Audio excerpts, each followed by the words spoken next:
Welcome to Malvanchal Mitra. We have an amazing show for you today. नमस्कार मित्रों, आज हम बात करने जा रहे हैं समाज, संस्कार, महिला सुरक्षा, शिक्षा और वर्तमान समय की उन चुनौतियों पर जो हर परिवार और हर माता-पिता के लिए चिंता का विषय बन चुकी हैं। मोबाइल और इंटरनेट के इस दौर में जहां एक ओर अवसर बढ़े हैं, वहीं दूसरी ओर संस्कारों और सामाजिक मूल्यों को बचाए रखना भी एक बड़ी जिम्मेदारी बन गया है। महिलाओं की सुरक्षा, बेटियों की शिक्षा, परिवार में संस्कारों की शुरुआत और युवाओं को सही दिशा देने जैसे कई महत्वपूर्ण विषय आज चर्चा का केंद्र हैं।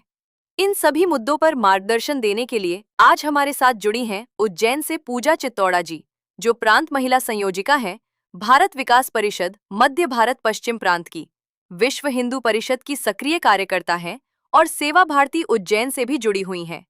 पूजा जी समाज और महिलाओं के बीच लगातार काम कर रही हैं और युवाओं में संस्कार व जागरूकता लाने के लिए महिला सुरक्षा और आत्मरक्षा के कई शिविरों और सामाजिक अभियानों का हिस्सा रही हैं।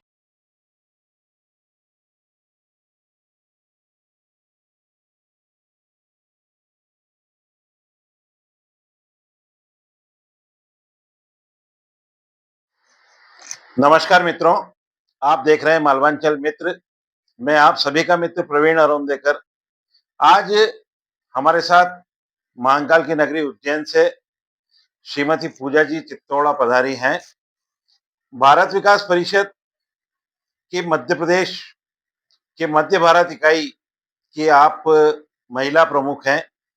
विश्व हिंदू परिषद, सेवा भारती विभिन्न संस्थाओं के माध्यम से आप सेवा कार्य करती हैं और विशेष करके कन्याओं के और महिलाओं की शिक्षा के संदर्भ में, उनके जागरूक जीवन के संदर्भ में, उनको आने वाली कठिनाइयों और उनके जीवन को कैसे अच्छे उत्थान पूर्वक चलाया जा सके उस संदर्भ में सेवा करती हैं। पूजा जी नमस्कार। नमस्कार। पूजा जी, नीमच में कैसे आना हुआ आपका अभी? नीमच में ये हमारा तीसरी बार आना हुआ है। बालिकाओं को सेल्फ डिफेंस सिखाने के लिए, आत्मरक्षा से जुड़ी हुई बातें और शस्त्र प्रदर्शन के लिए हम यहाँ पर उपस्थित हैं। आपको ऐसा लगता है कि वर्तमान समय में महिलाएं सुरक्षित हैं? अगर महिलाएं सुरक्षित होती तो आज हमको ये कैंप नहीं लगाना पड़ता, सबसे पहली बात तो।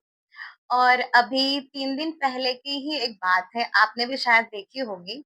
हैदराबाद में एक आईपीएस महिला रात को 12 बजे वो खड़ी होती है ये चेक करने के लिए सामान्य कपड़ों में कि मैं या मेरे देश की बेटियां कितनी सुरक्षित हैं। जब वो खड़ी हुई एक बस स्टॉप पे, जनरली लड़कियां बस स्टॉप या ऑटो का वेट कर रही होती हैं अपने वर्क से आने के बाद। वो खड़ी हुई, उनका ड्रेस भी फुल था, सलवार कुर्ता बकायदा दुपट्टा भी पहना हुआ था। तब भी उन्होंने गिनती बताई अपने इंटरव्यू में, 40 मन चले लड़कों ने उनको छेड़ा। किसी ने हेल्प के पर्पस से उनको ये नहीं पूछा, लेकिन 40 लड़कों ने उनको छेड़ा। उन्होंने ये बात कही है। तो आप बताइए, जब एक आईपीएस अधिकारी के साथ ये घटना हो सकती है, तो हमारी बालिकाओं के साथ कितनी घटनाएं होती होंगी और हो रही है। हम पेपर में पढ़ते हैं, हम फेसबुक के माध्यम से, मीडिया के माध्यम से सभी को पता है कि घर में भी बच्चियां सुरक्षित नहीं है, चाहे वो 4 साल की हो, 4 महीने की। पूजा जी, ये बात बिल्कुल सही है आपकी। अभी वुमेन एजुकेशन पे पूरा जोर है, गवर्नमेंट का भी है, पालकों का भी है, समाज का भी है। और आपको ऐसा लगता है कि सिर्फ शिक्षा ही स्त्री को मजबूत करेगी? शिक्षा मजबूत करेगी, लेकिन संस्कार संस्कार उसको अंदर से मजबूती देगा। कई बच्चे हमने आजकल देखा है प्रवीण जी, जैसा कि मैं बता रही हूँ, बच्चों का मनोबल बहुत कमजोर हो गया है। आप देखते हैं छोटी-छोटी बातों पे बच्चे रूठ जाते हैं, घर छोड़ देते हैं, यहाँ तक कि वो आत्महत्या जैसा कदम उठा लेते हैं, जिसकी कल्पना नहीं कर सकते। हम 8 साल का बच्चा, भाई हमको सोचना पड़ता है कि हम कैसे इमेजिन करें कि उसने फांसी का फंदा कैसे लगाया होगा। एक छोटी सी मध्य प्रदेश की घटना है, बच्चे का बर्थडे था, उसकी माँ ने उससे कहा, मतलब बच्चे ने जिद करी कि मम्मी नया कूलर चाहिए, नया कूलर ले आओ आज आप। पर माँ की व्यथा है कि वो उस वक़्त कूलर नहीं ला सकती थी, उसकी आर्थिक तंगी थी। उसने बोला बेटा हम लाएँगे लेकिन तू 4-5 दिन रुक जा, मेरी सैलरी आ जाए। लेकिन उस दिन उस बच्चे का पेशेंस खत्म हो गया और उसने उसके जन्मदिन वाले दिन अपनी जीवन लीला समाप्त कर दी। तो हम क्या कहेंगे? इसलिए ज़रूरी है, मुझे लगता है कि हमें हमारे बच्चों को धर्म के प्रति, शिक्षा के प्रति उतना ही सुदृढ़ करना पड़ेगा। क्योंकि आपने देखा है जो बच्चा हनुमान चालीसा का पाठ करता है, जिसने भागवत गीता पढ़ी है, जिसने रामायण पढ़ी है, वो बच्चा कभी भी आत्महत्या जैसा स्टेप नहीं उठाए, आत्मबल मिलता है। आत्मबल मिलता है। आपने कैलाश खेर को पढ़ा होगा, जी। आज वो भी कहाँ गए थे? वो भी जीवन के एक दौर से गुजरे हैं। आज वे भी पहले से इतने आध्यात्मिक की तरफ इतने झुके हुए नहीं थे। फिर क्या हुआ? उनकी लाइफ में एक ऐसा पल आया जब उन्होंने सोचा कि मैं अब जी के क्या करूँ? मुझे बहुत बड़ा लॉस हो गया है। लेकिन वहीं एक संत ने उनका हाथ पकड़ा और आज आप देखिए, तो धर्म, बच्चे को संस्कार ऐसे दीजिए कि वो कठिन से कठिन स्थिति में भी अपनी हर चीज़ का सामना कर सके। पूजा जी, अभी जो समय चल रहा है, डिजिटल युग है, मतलब हम भी अपने व्यवसाय को डिजिटली चलाते हैं और मोबाइल और डिजिटल युग का यूटिलाइजेशन गर्ल्स के लिए भी उतना ही कॉमन है जितना बॉयज के लिए है। पर क्या आपको लगता है कि इन सब चीजों से लाभ और हानि का तुलनात्मक क्या अध्ययन करती हैं आप? जैसे जब हम छोटे थे, तब हमको एक निबंध लिखने को आता था कि विज्ञान के सदुपयोग और दुरुपयोग, लाभ और हानि। हम्म, वैसे ही ये विज्ञान की ही खोज है, मोबाइल, डिजिटल युग और लैपटॉप वगैरह। जैसा कि कई लोगों के माध्यम से हमने देखा है कि लोग बहुत क्रिएटिविटी करते हैं अपने घर में, या कुछ भी उनको आता है, तो वे आजकल छोटी रील के माध्यम से या वे ऐसे व्लॉग्स बनाते हैं, उसके माध्यम से कितनी अर्निंग कर रहे हैं, हम्म। लोगों को शिक्षित कर रहे हैं। यहाँ तक कि जो बच्चे यूपीएससी, एमपीपीएससी, सीए वगैरह की एग्जाम दे रहे हैं, वो भी बच्चे आज ऑनलाइन पढ़ लेते हैं। तो उनको इतनी फीस भी नहीं देना पड़ती है और उससे उनको लाभ मिल रहा है। तो ऐसा नहीं है, लेकिन ये हमारे हाथ में है, ये युवाओं, युवतियों और युवकों के हाथ में है कि वो उससे अच्छा लेते हैं या बुरा लेते हैं। अभी जो युग है इसमें माता पिता के पास समय का बड़ा अभाव है। आप भी देखते हैं कि शहरों में तो मैक्सिमम कपल दोनों ही जॉब जॉब हुँ, पे जाते हैं। हुँ, समय नहीं है लोगों के पास। आप बात कर रही है कि बच्चों को संस्कार देना हुँ, चाहिए। हुँ, तो संस्कार देने से पहले सबसे पहले समय देना पड़ेगा। हुँ। तो आप उन माता-पिता को क्या सुझाव देगी कि वो समय के साथ संस्कार कैसे दें? उसकी शुरुआत कैसे करें? प्रवीण जी, आप देख रहे होंगे कि जिस स्थिति में हमारे माता-पिता ने हमको पाला, हुँ, उस समय तो इतनी सुविधाएँ भी नहीं थी। हुँ, फिर भी हम अपने धर्म के बारे में जानते हैं, हमें बड़ों के प्रति क्या व्यवहार करना है ये हम जानते हैं। लेकिन आज जितनी सुविधाएँ हो गई हैं, या माता-पिता आजकल बाहर जा रहे हैं, तब तो ये रिस्पॉन्सिबिलिटी और ज़्यादा बनती है कि हमारे बच्चे हमारे संस्कारों से दूर ना हों। आप उनके साथ 1 घंटा बैठिए, हुँ। बैठ के चर्चा करिए। चर्चा के माध्यम से आप धीरे-धीरे उन्हें अपने धर्म के प्रति, अपने देश के प्रति कुछ अच्छी मोटिवेशनल बातें करिए। जो हमारे वीर योद्धा थे, उनके बारे में उन्हें बताइए। भगवान कृष्ण, भगवान राम के बारे में उन्हें बताइए। सिर्फ आप 1 घंटा दीजिए, इससे ज़्यादा और कुछ नहीं। जब वो आप 1 घंटा देंगे तो उस बीच में ना टीवी, ना मोबाइल आपके साथ हो, बस आप और आपका बच्चा आपके साथ हो। ये एक बहुत ईज़ी माध्यम है, इस माध्यम से एक आत्मीयता जो आपके अंदर बनेगी, आपकी फैमिली में बनेगी, वो फिर देखिए आप उसका रिज़ल्ट कितना अच्छा होगा। अभी क्या हो रहा है कि लड़कियां जाती है कोचिंग क्लासेस पे, उसके बाद ये कहा जाना चाहिए कि मोबाइल से जुड़ने के बाद जो परिस्थितियां निर्मित हुई है, तो उनका फ्रेंड सर्कल कौन है, ट्यूशंस पे कोचिंग पे जाते समय उनके साथ मित्रता किससे हो रही है, उनके मोबाइल लिस्ट के अंदर जिस नाम से उन्होंने अपने मोबाइल नंबर सेव कर रखे हैं, हम्म। अगर गर्ल्स के नाम से किया तो कभी चेक करते हैं क्या कि वो सचमुच गर्ल्स ही है क्या? हम्म। इन सब लापरवाहियों के परिणाम है लव जिहाद। हम्म। आप जिस संस्थाओं में कार्य कर रही है, उसका सबसे बड़ा मोटिव है इन सब चीजों से बचाना। आप कैसा मानती है?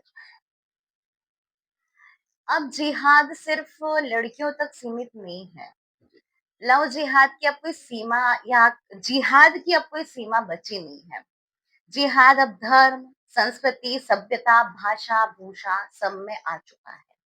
यहाँ तक कि लड़के भी नहीं बचे हैं अब इस चीज से। हम्म, वर्तमान में आप देखें टीसीएस वाला मामला हम्म, नागपुर में जो हुआ, हम्म, वो क्यों हुआ?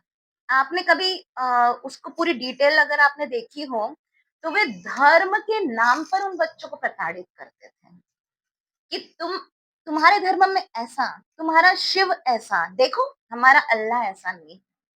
तो हम कमजोर कहाँ आ रहे हैं? क्योंकि हमारा बच्चा या हम अपने धर्म से दूर जा रहे हैं, क्योंकि हम उस चीज को उतने अच्छे से बता ही नहीं पा रहे हैं जितने अच्छे से आज माता पिता ने हमको सिखाया है। बच्चों को हनुमान चालीसा, राम स्तोत्र, छोटी छोटी चीजें भी नहीं आ रही है। लव जिहाद, आप क्या समझते हैं? इनकी प्लानिंग बहुत अंदर तक गहरी होती है। एक 13 साल की बच्ची, वो स्कूल जाती है। 13 साल की बच्ची क्या होती है? उसका मन, उसकी लाइफ में कितना परिवर्तन वाला समय होता है ये। उस समय में एक लड़का उसका पीछा करता है, हम्म, वो बहुत घबराती है, वो उस अपनी सहेलियों के साथ ही जाती है, वो डरती है कि ये लड़का मेरा पीछा कर रहा है, पर नहीं, वो उसको बार बार फोर्स करता है, तू मुझसे दोस्ती कर, दोस्ती कर, दोस्ती कर। वो डरती है, वो घर में भी नहीं बता पाती है। क्यों? क्योंकि उसकी उम्र ऐसी है। अगर वो घर में कुछ बोलेगी तो उसको ऐसा लगता है कि मेरे माता पिता मुझे डांटेंगे, ऐसा नहीं हो कि कल को मेरा स्कूल जाना बंद कर दें। अब वो बच्ची क्या करेगी? वो जा तो रही है लेकिन वो बहुत डर रही है अंदर से। फिर वो लड़का उसको धीरे से धमकी देता है, तू मुझसे दोस्ती नहीं करेगी ना तो मैं नस काट लूंगा, तू मुझसे दोस्ती नहीं करूंगी करेगा ना तो मैं मर जाऊंगा। तब आप बताओ वो बाल मन क्या करेगा? आज मुझे बताते बताते मेरे रोंगटे खड़े हो रहे। तो वो लड़की क्या महसूस करेगी? वो लड़की झक मार के यही सोचेगी कि ना, नहीं यार चलो दोस्ती तो बोल रहा है, चलो मैं बात ही कर लेती हूँ।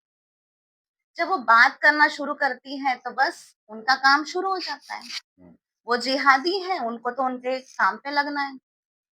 जब वो पूर्णतः सफल हो जाते हैं, क्योंकि वो लड़की अपने परिवार से दूर है। कैसे दूर है?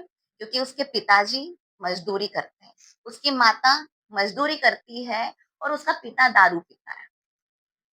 दारू पीने के बाद वो अपनी बीवी को मारता है। अब ऐसी कठिन परिस्थितियों में अगर ये बच्ची अपने माता पिता से क्या ऐसी बात शेयर कर सकती है? हम्म, नहीं कर सकती। तभी आप देखेंगे कि लव जिहाद जब होता है ना, तो अधिकतर ग्रामीण इलाकों में, छोटे बस्तियों टाइप ऐसी जगहों पर ज्यादा होता है। और ये बातें तो हम तक आती ही नहीं है, ये पहुंचती ही नहीं है। अब लड़की को क्या लगता है कि मुझसे प्यार कर रहा है, तो वो उसके प्रति खिंच चली जाती है, वो केयर करने लगता है, वो छोटे मोटे गिफ्ट लाके देता है। फिर उनके बीच में सब कुछ हो जाता है। अब वो वीडियो रिकॉर्ड कर लेता है, धीरे धीरे फिर ब्लैकमेलिंग चालू हो जाती है। अब जब वो 13 साल की लड़की आज 16 साल की होती है, तब तक कई बार उसका शोषण हो चुका होता है। अब जब ब्लैकमेल वाली बात आती है, तो वो लड़का उसको बोलता है कि मुझे इतने पैसे चाहिए। तब वो क्या करती है? घर में चोरी चालू करती है। मतलब उसने अपना सर्वस्व लुटाने के बाद अब क्या बन गई है? वो चोर। हम्म, वो चोरी करती है और हजारों रुपए उस लड़के को दे देती है। जब तक उसे रियलाइज होता है कि मेरे साथ क्या हो रहा है, तब तक बहुत देर हो चुकी होती है। और जब वो कंप्लेन करने जाती है, जब वो अपने घर में माता पिता से बोलती है, तब तक सब कुछ खत्म हो चुका। लेकिन ये बात बहुत अच्छी है कि जो लड़कियां इतने पे ही संभल गई है, उनको हम बचा सकते हैं। लेकिन जो लड़कियां उनसे जिहादियों के बाद धर्म परिवर्तन तक चली जाती है, वहां फिर बहुत आगे बात बढ़ जाती है। फिर शायद वो सूटकेस में या फ्रिज में ही पाई जाती है। तो ये बहुत गंभीर मसला है। इस पर हमें यही करना चाहिए कि उनसे दूरी बना के रखें। वो लाख कितने अच्छे हों। इसीलिए मैं बोल रही हूँ, आपके पिछले सवाल को मैं इससे कनेक्ट करूंगी जी, कि हमें परिवार के साथ समय बिताना चाहिए। बिल्कुल, बिल्कुल। आज मेरा बच्चा अगर उदास होगा तो मैं उसको 10 बार पूछूंगी, भाई क्या हो गया? क्योंकि मैं उसको पढ़ सकती हूँ, क्योंकि मैं उसके साथ समय बिताती हूँ। अगर मैं उसको देखूंगी ही नहीं, मैं बेड के भरोसे छोड़ दूंगी, तो क्या वो मेरे दुख में भी वो बच्चा मेरे काम आएगा क्या? नहीं आएगा। जी। लेकिन आज मैं उसके साथ उसकी तकलीफ में खड़ी हूँ, तो वो मेरे साथ खड़ा है। पूजा जी, आपको ऐसा लगता है कि ये जो अभी स्टेटस सिंबल, महत्वाकांक्षाएँ, या एक स्टेप टू स्टेप हम दूसरे को देख के जो ऊँचाइयों पे जाने के लिए हम जो हमारी मूलभूत चीज़ें हैं, हमारी नींव की जो चीज़ें हैं, अभी आप जो बच्चे का केयर करने की बात कह रही हैं, हुँ, वो डेफ़िनेटली एक परिवार की नींव की चीज़ हुँ। है। तो हम कहीं ऊपर जाने के लिए अपनी नींव तो कमज़ोर नहीं कर रहे हैं। मैं थोड़ा-सा आपकी बात पे समर्थन करूँगी, क्योंकि कहीं ऐसा हो गया है कि कमाने की होड़ में बहुत कुछ पीछे छूट गया है। ये मैं महसूस करती हूँ, क्योंकि हमने शायद सर्वस्व पैसे को मान लिया। और हम जहाँ तक कि अपने आस-पास के लोगों को भी देख पाते हैं, तो जिनके पास अगर मनी है, पावर है, तो लोग भी उनके प्रति अगर उन्होंने थोड़ा भी कुछ किया है तो बहुत ज़्यादा एप्रिशिएट करते हैं। और वहीं अगर उससे ज़्यादा काम एक नॉर्मल व्यक्ति ने किया है, हुँ। तो उसकी उतनी वैल्यू नहीं होती है जितनी पैसे वाले की वैल्यू होती है। लेकिन हमारी मौलिकता अपने आप से है, अपने कार्य से है, इसलिए कार्य को महत्व दें, पैसे को महत्व ना दें। स्टेटस सिंबल कुछ नहीं होता है, और दिखावे वाली चीज आज है कल नहीं होगी। पूजा जी, आप भारत विकास परिषद से जुड़ी हैं। अभी आपने बताया कि एक शिविर में आप यहाँ आई हैं। हम्म। इन संस्थाओं का बड़ी भूमिका समाज सुधार में हो सकती है, और ये पहल नीमच शाखा ने शुरू की, मैं उनको भी धन्यवाद देता हूँ। हम्म।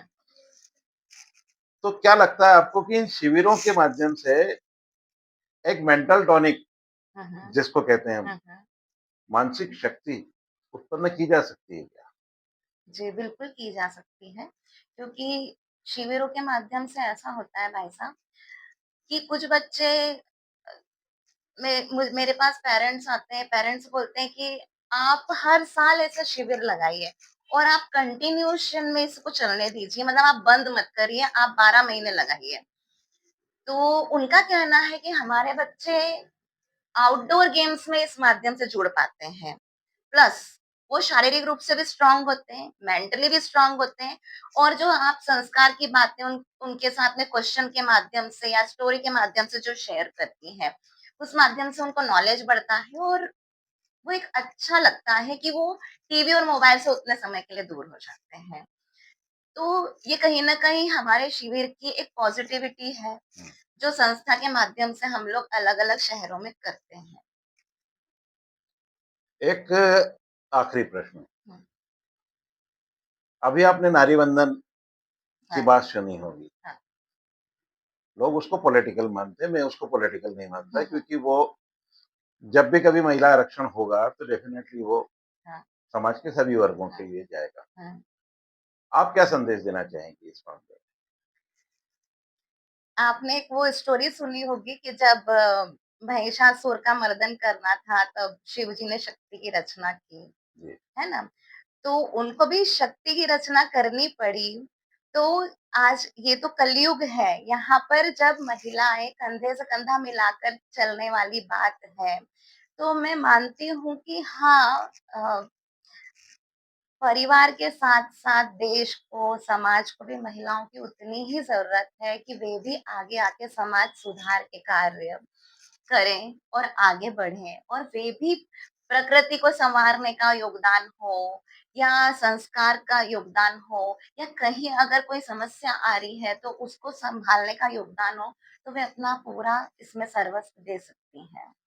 आप मध्य भारत पश्चिम प्रांत के 22-25 शाखाओं की महिला प्रमुख हैं। हुँ, लगभग 2000 से अधिक महिलाएं आपसे हाँ, जुड़ी हुई होंगी। हाँ।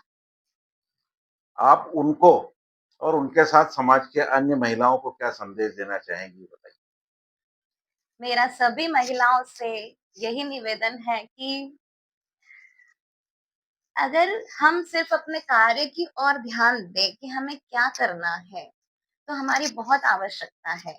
और ठीक है, घर के काम-काज तो अपनी जगह हमेशा चलेंगे, लेकिन आप अगर सच्ची सेवा करना चाहते हैं, जिसके लिए हम संस्था में जुड़े हैं, तो वह तभी सफल होगा जब हम घर से बाहर निकल कर वंचित वर्ग के लिए, या जहाँ हमारी आवश्यकता है, हम वहाँ तक पहुँचेंगे।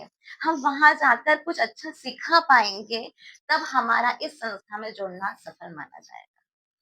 ये आपने भी वंचित वर्ग की बात की, हुँ, पर अभी जो शिविर इस प्रकार के आयोजित हो रहे हैं, अभी तो मुझे लगता है कि अच्छे घरों की बच्चियां वहां पे हुँ, है। हुँ, पर हम स्लम एरियाज में, हुँ, गरीब बस्तियों में, हुँ, आदिवासी बस्तियों हुँ, में जाके भी हुँ। ऐसी योजना को लागू करने की योजना बना रहे हैं क्या? हाँ, ये हमारे उधर उज्जैन में चलता है।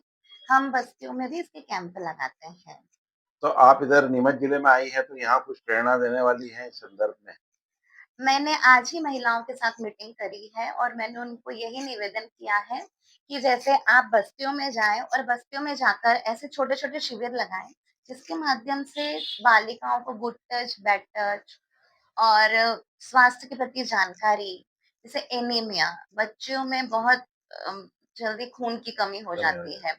तो उसके प्रति जागरूक करना, उसकी जाँच कराना और उन्हें कहाँ समस्याएँ आ रही है, पढ़ने में, लिखने में या कुछ सीखने में। तो हम उनके पास ऐसा जाकर और वहाँ कुछ शिविरों के माध्यम से हम उनको अपनी सेवाएँ प्रोवाइड कर सकते हैं। धन्यवाद पूजा जी, आप आई और नीमच के इस छोटे से माध्यम से आपने अपनी बड़ी बात इस समाज को कही।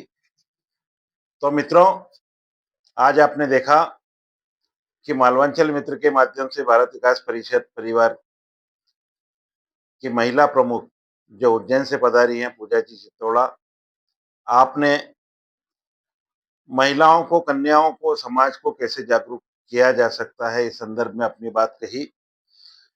हमें अपने कर्तव्य को निभाते रहना है। मदर्स डे 365 दिन में एक बार आता है, परंतु माँ को वर्ष भर पूजा जाना चाहिए।